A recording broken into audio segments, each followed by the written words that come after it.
Hello and welcome to OT, the podcast. We're here talking about watches, time and how to spend it. I'm Felix Schultz and... I'm Andy Green. Hi Andy Green, how are you doing? I am fantastic, Felix. How are you? Wunderbar. Excellent. What can we expect this fine episode? Oh, we've got a very special and slightly unusual watch matchmaker. That we do. Yeah, we'll get into that. That's Dan, someone we both know a little bit of, but we'll get into the details of that later down the track. Well, I'm looking forward to it. Now, there's been a few watches that have caught our attention this week. There has been a bit going on as we're in the recording this in the early days just before Watches and Wonders, so there's Literally a lot of 2 days before. Yeah, I don't know, time zone differences. It makes things confusing for me. Yeah. So there's going to be a whole lot more in a week, but I saw on Instagram some watches that come from my mother's hometown. Okay, tell me about it. Well, Patricia was born in Delft. Yep. Oh, the watches. You want to know about the watches? No? So Delft is a little town in Holland. It's famous for its porcelain. And maybe in a few years it'll also be famous for Holthinrichs Watches. I'm sure I'm not pronouncing That's a mouthful. That Dutch last name correctly. But he's a really interesting guy. I met him for 5 minutes in a pub. And I saw one of his watches, and it was very nice. The cool thing about them is they're 3D printed. I'm just going to pull up his Instagram. Well, actually, no, we're going to link this in the show notes. We'll link it up. Yeah, so check him out. He does 3D printed cases, gold, cool dials. Gold 3D printing. Yeah, and not just gold, like other materials as well. But there's a real interesting mix of stuff going on there, and they're cool. Okay. What have you been seeing these days? Well, it's sold out in a matter of like 2 hours or something, but this is the Urban Jürgensen Big 8 London. That was a collaboration done with A Collected Man. Oh, wow. Yeah, did you see this? I know the Big 8. I didn't see the collab. So this was done to raise money for COVID-19. Good job. Oh, Silas you. Absolute gent. Yeah. Green dial on the Big 8. London, green. London. Yep. I was having whiskey with Silas about this time last year when he was kind of maybe telling me about this watch and showing me some pictures, and it is so good in the metal now that it's done. He's just got exceptional taste. He has some of the best taste out there, and the fact that I know for a fact that pivoting and doing this to raise money and donating all of the profits is it's a class act. Yeah, and it wasn't just done for this. It's been at least 12 months in the making. So I mean, he could easily have just said, "Oh, we'll donate a portion of sales." No, but the whole lot. Yeah, amazing. So well done, A Collected Man. And check him out. We'll link him up in the show notes. It's definitely worth it. You probably are all across it already. But yeah, another a little bit closer to home. I rode up the other week a Jaquet. Their Loving Butterfly, which is one of their sort of automata series of watches. This one has a dial made from chinchilla tree. What is a chinchilla tree? Chinchilla is a town in far north Queensland, or rural Queensland. So when I see rural Queensland and Jaquet together, I pay attention. Right, okay. So it's an ancient petrified wood, it's millions and millions of years ago. There was lava there with these trees, and it's a beautiful, red, rich thing going on, and Jaquet is donating money from that to bushfires and planting trees and all that sort of good stuff. So well done, those guys. Well, that makes a lot of sense. But it also got me thinking about unusual dial materials. Yes. What do you like? In terms of dial material, I like stones. Weird ones. Stones? Malachite. Ooh, I was going to say malachite. I stole it from you. The other ones that are cool, are they dinosaur? The ones that Rolex did, those sort of, it looks like a hexagonal. Oh, yes. Is a bone or a petra? They've done like marble. They've done, the Rolex as Day Date and Day Just have had so many different ones. I'll have to find an example of this particular one because I think it's like a dinosaur bone or something nuts like that. Meteorite, maybe? No, it's got like a organic sort of pebbly structure. It looks really wild. Okay. Actually, on that, to interrupt with funky dials. You can interrupt me with a funky dial whenever you want. And I also love the Stella dials. And Paul Altieri, who's the kind of founder of Bob's Watches. Yeah, old Bob. Not a brand deal for Bob, but he kind of finished the Stella dial Rolex Day Date collection and kind of shared it with a few outlets over the last few weeks. Hang on, what? So Stella is the kind of really colourful porcelain dial. Yeah, and they're notoriously done aftermarket as well. Well, yeah, they're notoriously fragile, especially when they're kind of 30, 40 years old. Pulling it out of the case, sometimes the edging can stick to the sort of rehort and crack off. So getting a really like mint Stella is quite rare, and it adds a huge premium. Would you say a Stella condition, Stella dial? Oh, yes. I mean, honestly, they can push 5-6 figures really easily. Just a dial or the watch? The whole watch. The whole watch, depending on how sort of rare the combo is. The combo is. So to have one of every. Oh. Was that is he offering it for sale or? No, he just finished the collection. Was like, look, guys. Hey, look what I've been up to, buying Stella dials. It's quite the feat if you're into dials. Is it on his site or just on his IG or something? Yeah, Hypebeast did a write-up. I think Forbes covered it. It was sort of sprinkled around, as they say. And what about you? What do you like in terms of funky dials? I've gone the old Rolex dinosaurs. You like petrified chinchilla trees? Yeah, chinchilla. I mean, I like anything that's sort of... Malachite's one of my all-time favourites. It's a beautiful stone. I do like hard stone dials. Don't mind some opal. I don't mind mother of pearl. The Breguet did them last year. I think the Marine Dame with it's a hand engraved mother of pearl, which is a phenomenally difficult thing to do. Looks beautiful. Yeah, the other one I like is Bloodstone. Ooh, yeah. Or Heliotrope, which is the name. Is of that? Have you just looked up? Maybe. Yeah, no, definitely have. Just to make sure it's correct. Is it lapidary or is that butterflies? That's butterflies. Yeah, okay. This is part of the hexagonal crystal system, according to Wikipedia. Yeah, nice. Yeah, cool. So that makes a fun dial. Anyway. What else? Moving on from dials, because I think we could rapidly get into a little hole of oddness there. We digress. The Cartier Maillon de Cartier. See those? Is that the lady one? 3 ladies' watches. It looks like rose gold, yellow gold, and I want to say white gold with diamonds. No steal. Little square Cartiers, very small quartz movements, integrated bracelet. Now the bracelet. It's all about the bracelet. The bracelet is fucking cool. Sorry for swearing. I think this is the first swear on OT the podcast. Sorry, guys. We're going to earn that little bad boy E tag. Yeah, I know. But could we just go nuts swearing? Is it is it open season? We'll just bleep it out. Anyway. So there's actually 5 variations. There's some gems sprinkled throughout, but the bracelet it's almost like it's integrated, but it's like Cuban links in a sense where they all kind of mesh into each other. And it's cool. Little Watches and Wonders pre-release. Is it public? Are we allowed to talk about public. it? It's public. Cool. All right. Reviews are out as well. Okay. What have you been liking recently, Andy Green? What have I been liking? Okay, so let's do some art this week. What a surprise. You're getting cultured. I know. It's what happens that when you're in isolation. Yeah. You say that, but I've also shaved my head. And yeah, you have. I mean, what are you saying, that people with shaved heads aren't cultured? You said it. Cinematographer Bret Curry with 1T is selling his prints online. Now, he shoots on Leica, so he's already automatically getting points in my book, but he's based out of LA. He's done a lot of work sort of in the watch space for the guys over at Hodinkee. He's done he worked on Ghost Story, which stars Casey Affleck. Have you ever seen that? Casey Affleck. Yeah. Talking about uncultured. So but anyway, it's a fascinating film. There's like a 10-minute scene of just Casey Affleck eating cake, which you can skip or you can watch all of it. But anyway, Brett's a great guy, and he's throwing his prints up online, ranging from like $160 US to $800, and the vibe is very much a mixture of nature, landscapes, architecture, a lot of signage, which I really like neon lights. Being based in America, there's a lot of gas stations, motel vibes, nostalgia stuff. Yeah, and the way he shoots it, he does a great job at like kind of triggering that nostalgia and emotion, and like positive emotion, which is it's pretty rare. So yeah, check Bret out. He's at Bret Curry on Instagram with 1T. But yeah, great photographer, great guy. What do you got?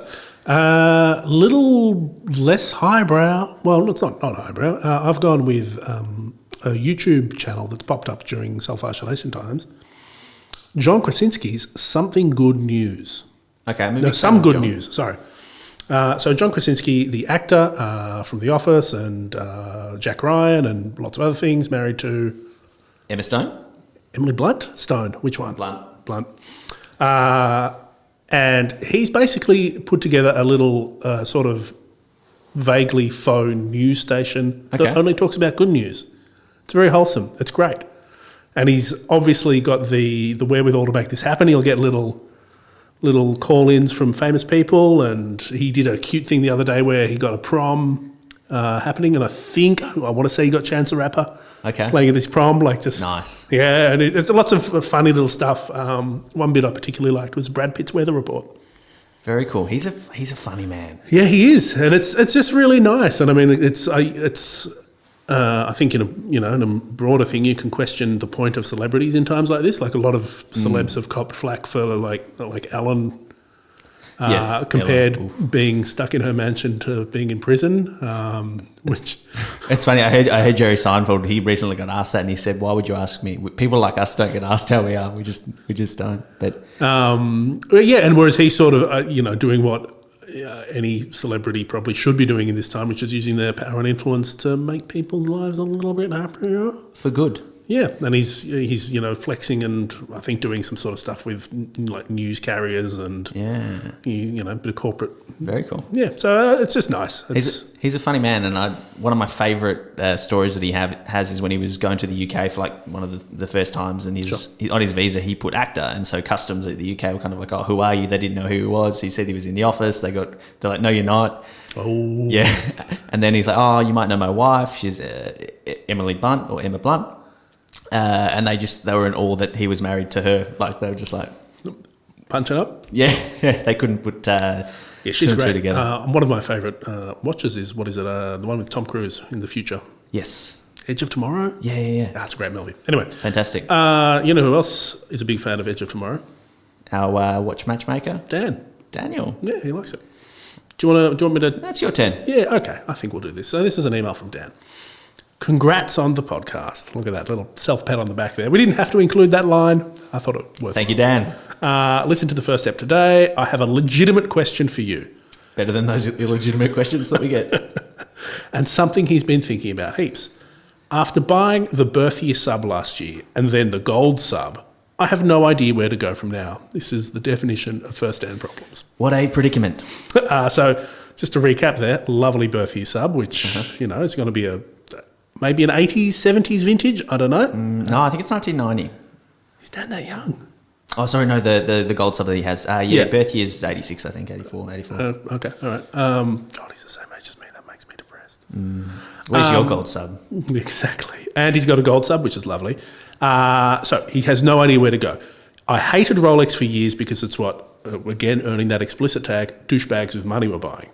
But they really are the best. And after going gold, I pretty much feel that that's my exit watch to collecting. I honestly never thought I'd own a Rolex in my life, let alone multiples. But I still love watches, and I'd love to buy something new that wouldn't constantly lose the daily battle to what I should wear. Bit of context here, he's also got 3 or 4 other watches of middling to, not like big name stuff that he's picked up along the way, doesn't want to get rid of. He just doesn't wear. He just doesn't wear it. Because the, 2 subs, it's a great combo. I understand exactly where he's coming at. So, needs a good alternative. Budget is under 10K, but I reckon we can push him a little bit on that. And he wants a new watch. Fantastic. So that's very, very interesting. Should I kick off or do you want to kick off? I think you can kick off. All right, let me pull up my first choice. Now, this is a watch that I personally love. Tell me about it. Panerai Submersible 42mm. PAM00683. It was released last year, so 2019. I'll hit you with the price. It's 13,700 Aussie dollars. So it's a little bit over, but Dan, I know you for a fact you're a negotiator. So he's got 3 and they're paying him. Yeah, exactly. Yeah. And they're changing the name to Panerai Daniel. 42mm brush steel case, black dial, black ceramic bezel. It's got nice touches of blue on the dial, and it's got this blue stitching on the rubber strap, which is made of cowtush. Catouche? Catouche. That's Swiss for rubber. Catouche. Well, it's natural rubber. It's natural rubber. Yeah. I think that the size might turn away the purists because it's small, but it's 42mm and it wears really, really well. 300 meters water resistant, and you can also get it on a more sort of traditional rubber strap, which has those sort of wavy. I don't know what you call it, texture to it. Rubber. Is this what Panerai called? Is it like Sportec or something? They got some name for this rubber strap, some proprietary. water. I don't know. Anyway, go on. Anyway, it's actually a practical watch. Is my point. Bang on, right? Long warranty. So he said he wants new. It's 2 years at the factory, but then you can extend it with that. I think 6 years. Okay. I want to say similar to other Richemont brands. Yep. Obviously the price is up there, but I personally love this watch, and I just think it's a practical, wearable, functional, cool choice. I think we're going to have to go through these at the end and hold it up against not only a gold sub but a regular sub. Yep. Because I think that's not quite a David and Goliath, but it's a tough fight. All right. So what do you got next? Well, funnily enough, I have the watch that you're wearing. Yeah, we forgot to mention it. We're going to talk about it. We're going to talk about it because it's quite the coincidence, but it's the JLC Polaris Automatic. You're wearing the leather variation? I am, yep. So blue dial. Blue dial. Yep. Blue dial on leather. I've said blue dial on the stainless steel bracelet. I think Dan's a bracelet guy. He's a bracelet guy, but he wants the option of a NATO. Yep. Priced at 12,000 Australian dollars. Just under.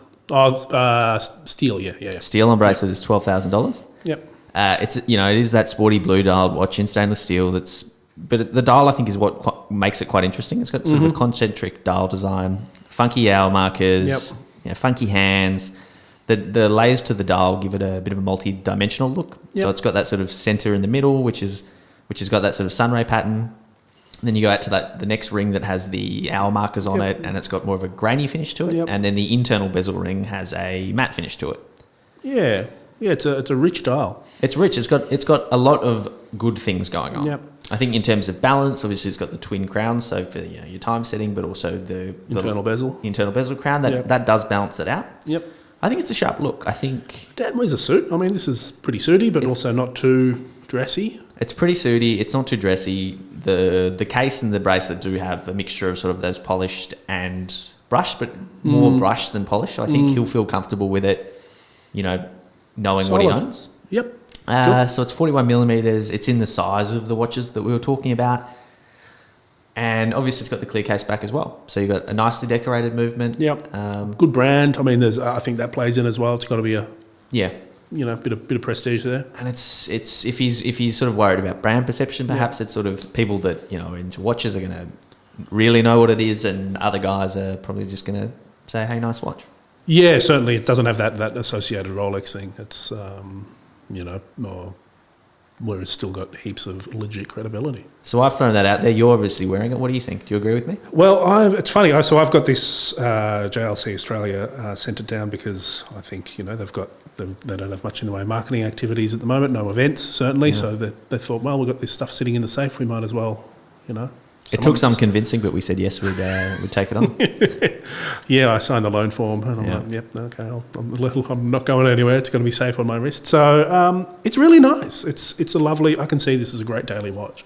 Cool. The internal bezel's cool. I've always been a sucker for jewel crowns. It's kind of got that Memovox vibe, and I might even, Memovoxes are a fair bit more, I think, in terms of price. And bigger. Are they? That's the smallest in the. I guess it's the same collection. Yeah.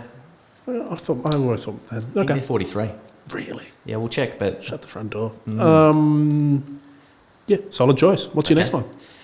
All right, my next one, as again, I think is a really strong choice for Daniel. It's the Omega Seamaster 300 Master Coaxial 41 millimeter.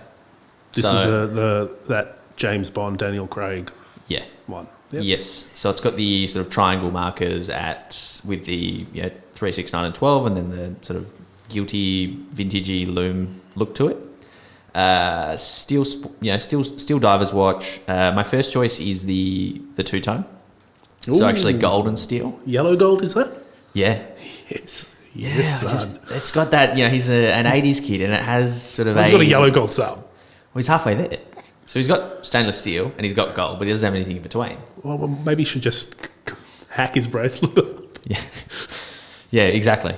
Or he buys this watch. Yeah. Look, at 17 grand, it's outside the budget quite a bit. We've got to have a little chat here about your. Didn't you do an accounting degree? Yeah, look, I'm not an accountant anymore, so this explains why. They have a steel version at 8,775 Aussie dollars. This is an unbreakable watch. It's bloody perfect for him. Yeah. And he'll probably like it more. It's an Omega. It's that timeless, iconic design, which we know he likes. Like from the collection that he's put forward, It's all kind of historically important, time-tested design. There's He's not a trendy boy. He's not on trend. He's playing this. He's playing the long game. I mean, no, I don't mean to sound rude to you, Dan, but you know.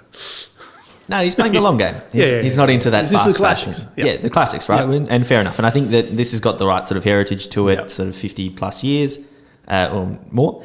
5-year warranty. It's, as you said, it's unbreakable. It's got that vintage look to the dial, dome sapphire, 41 millimeters, so it's bang on, 300 meters water resistant, and also resistant to 15,000 gauge. Yeah, sure, in case he has to take an MRI. Or, rest on his laptop. 60-hour power reserve. So I think after all that, I actually want one. I've worn one of these for a while. It's legitimately, I think it's one of the few. If you're a daily sub guy, this is the other strong option. I think you're gonna have a hard time beating that. Well, you know what? I'm. What do they say? I'm working smarter, not harder. Okay. So, because I think and this is a really good one for you to end it on. I don't mean to. I've sort of come at it from a different point of view. Yep. You've got two great subs.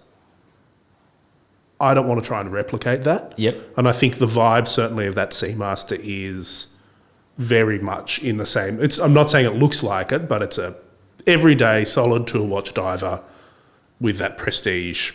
Look, touch. I mean, if you close your eyes and described it to someone off the street, they'll draw the same watch. So I've sort of gone a bit of a different path. Like if Dan's got that daily battle of like, what am I going to wear? Am I going to wear one steel black diver or another one? I want to offer something completely different.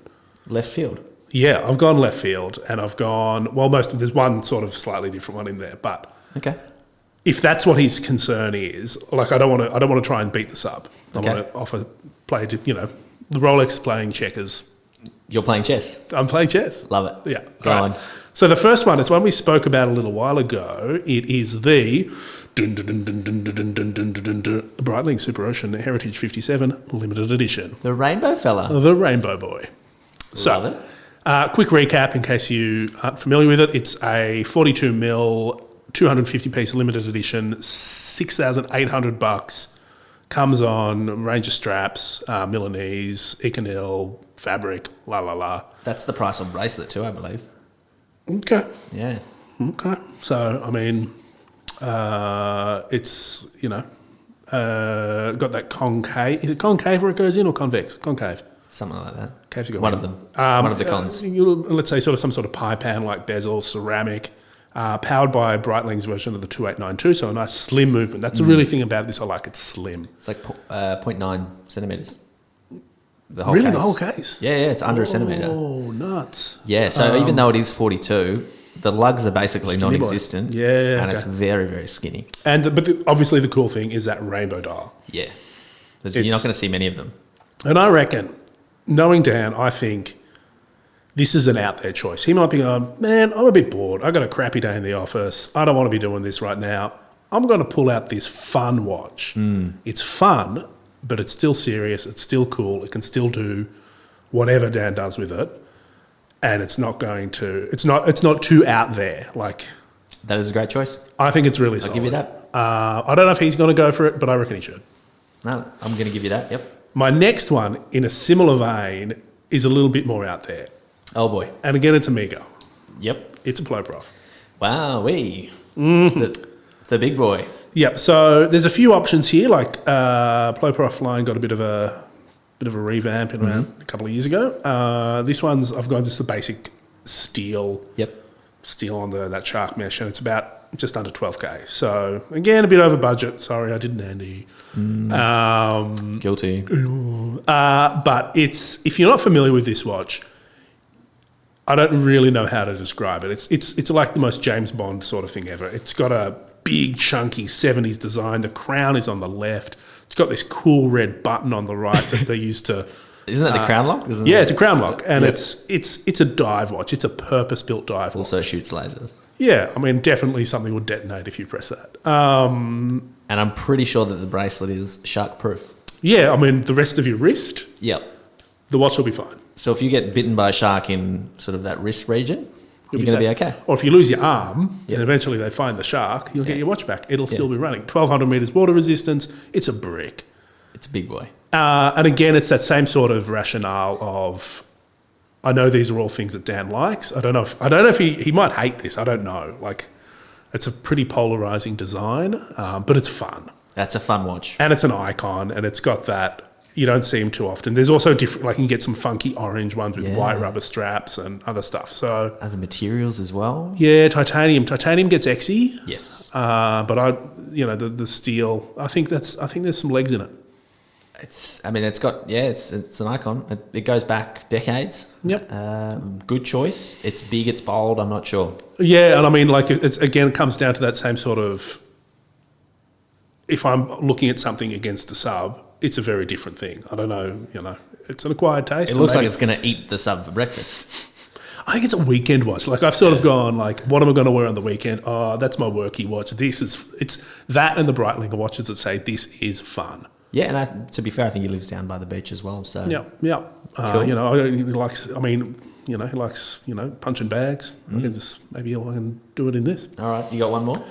Yes, I've gone a little bit more classic.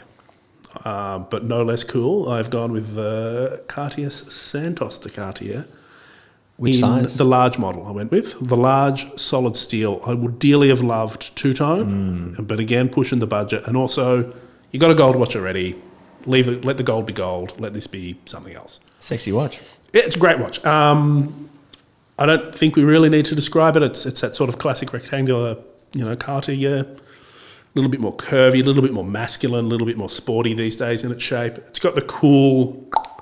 You're doing hand gestures. I'm doing great for podcasts. The hand gesture of quickly changing a bracelet out with that. I don't know what they call it. There's some sort of proprietary name for it, but it's very, very similar in use to the Apple Watch system. Yes. So you can literally plink out a strap, pin-based type vibe. Well, no, it's like a little. It's really solid. It's the best of those quick change straps that I've used. It's really, really great. Comes with a bracelet. Comes with leather. Comes with a spare leather, doesn't it? Yeah, well, you get two when you. You might even get alligator. I don't know. What's the price? 10,300. Oh, done. He can get that. And that is a classic watch. It's got that brand appeal. It's got that credibility, and it's has as much style and brand legitimacy as Rolex. Correct. I think the large is a good size. It's 39.8 millimeters, but they do wear bigger because of the way that they're big-shouldered lugs. Yeah, hefty shoulders. And I think that if he enjoys wearing those sort of 40 millimeter sports watches, this is going to fit right in. Yep. The dressy choice it's more dressy than I was thinking for Dan, but it makes perfect sense. I think you'd go it. Like you can wear it down. It's not too. And I mean, certainly, one of my great loves in watch life is a two-tone Santos that's been scratched up. Yeah, perfect. I mean, and certainly you can wear it on a calf strap. It dresses down a lot. Like it is a legitimate daily wear option. And the iconic, obviously, the Santos has that iconic screw design that kind of extends down to the bracelet. Yep. Utilitarian feel to it. Yeah. I mean, but still very, very do anything. And I just think in all those watches, they're not trying to be that sports dive watch. Right. Except the Ploprof, which is a sports dive watch, and the Breitling, which is a steel. Damn. Yeah. But you know what I mean. They're very different in vibe. Yeah, we're way too predictable. Okay, well, if I think about my favourite and most Dan pick of your three, I think it's probably the Santos. Yeah. I think that fits him well. I want him to go the Breitling, though. Good luck, because I'm not sure that they're going to be around by the time this comes out. Well, he's an aggressive negotiator. He'll find it on the secondary market. Yeah. It's 250 paces, so hot yeah, days. I don't know. I think the Santos is great, but I think the Breitling's the funnest of there. I just don't know what he wants out of it. And in terms of yours, let me have a quick look. Panerai JLC Omega. I honestly want that Panerai for myself. I'm just saying it. I want to get it. Yeah, I don't think Dan will go PAM. I think he's been there. I think he's had been there, done that. I think he's still got some. Yep. So I don't think there's enough there to make it stand out. JLC's cool. Maybe the two-tone Omega. Yeah, I reckon meet in the middle. Yeah, flex up. What I mean? I think so. He'll sell something else and buy it. Or just two-tone Omega. I think that's it. Strong. Yep. All right. Well, that was a great bit of a challenge, but a great episode of Watch Matchmaker. They're getting harder, aren't they? Yeah, they're really ramping up the intensity. That's why we're here. It makes it more fun. What if you have an intense watch-related hypothetical? How do you get in touch with us? Via Instagram DM if you feel the need, or otherwise you can email us at otthepodcast@gmail.com. Nice. And Instagram is ot.podcast. Fantastic. Thank you to our producer, Major Tom Media. Thank you, Tom. Yeah, thank you, Tom, aka Jason. I call him the Major. Major T. Felix FK Schultz on Instagram. That's me. At Andy Green Live on Instagram. That's you. Thank you guys so much for listening. And if you like the show, like, comment, share, subscribe, tell everyone. Apple reviews, man. Give us some Apple reviews. Yeah, those 5-star reviews. Right. Just write some words down. Say how good you think Andy's haircut is now. Love it. All right. Thanks, guys. See ya.